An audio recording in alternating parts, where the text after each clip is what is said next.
But let's look at the motivation in the Old Testament of most of the prophets as we hear this. Micah 3:9 says, "Hear this, you leaders of the house of Jacob, you rulers of the house of Israel, who despise justice and distort all that is right." You know, you find people who despise justice, they can make a little money out of that. They can sell freedom. They can sell liberty to people. If they despise justice, there are things that they can do to make money. That's their motivation. Look at Micah 3:9. It says, "Hear this, you leaders of the house of Jacob, you rulers of the house of Israel, who despise justice and distort all that is right." Micah 3:10, "Who builds Zion with bloodshed and Jerusalem with wickedness." And this is the one I'm getting to, is Micah 3:11, which says, "Her leaders judge for a bribe."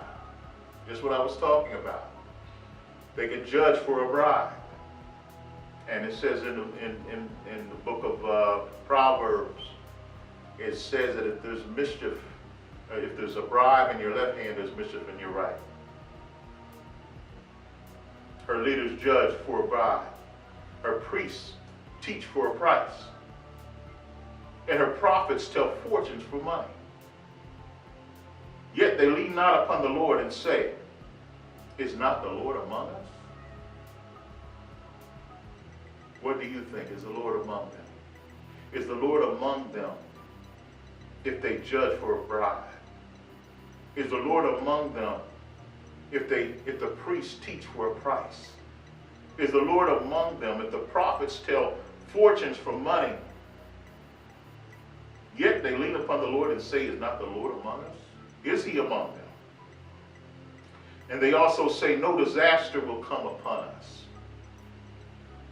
Micah 3:12 says, "Therefore, because of you, Zion will be plowed like a field. Jerusalem will become a heap of rubble. The temple hill a mound overgrown with thickets." A thing of the past. Jeremiah 6:13 says, "For from the least of them, even to the greatest of them, everyone is given to covetousness. And from the prophet even unto the priest, everyone dealeth falsely." I'd say that makes him a false prophet. Jeremiah 6:14, "They have healed also the hurt of the daughter of my people slightly, saying, Peace, peace, when there is no peace." Jeremiah 6:15, "Were they ashamed when they had committed abomination? Nay, they were not at all ashamed, neither could they blush. Therefore they shall fall among them that fall. At the time that I visit them, they shall be cast down, saith the Lord." Ezekiel 22:25. I want you to remember that we are actually talking about the motivation of the prophet, the motivation of the false prophet. Ezekiel 22:25 says, "There is a conspiracy of her prophets in the midst thereof, like a roaring lion ravening the prey. For they have devoured souls. They have taken the treasure and precious things. They have made her many widows in the midst thereof. Her priests have violated my law and have profaned my holy things. They have put no difference between the holy and profane." You know, there has to be a difference between what's holy and what's profane. "Neither have they shown difference between the unclean and the clean."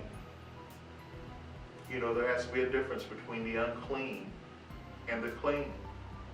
The word says you can't get salt water and fresh water from the same stream.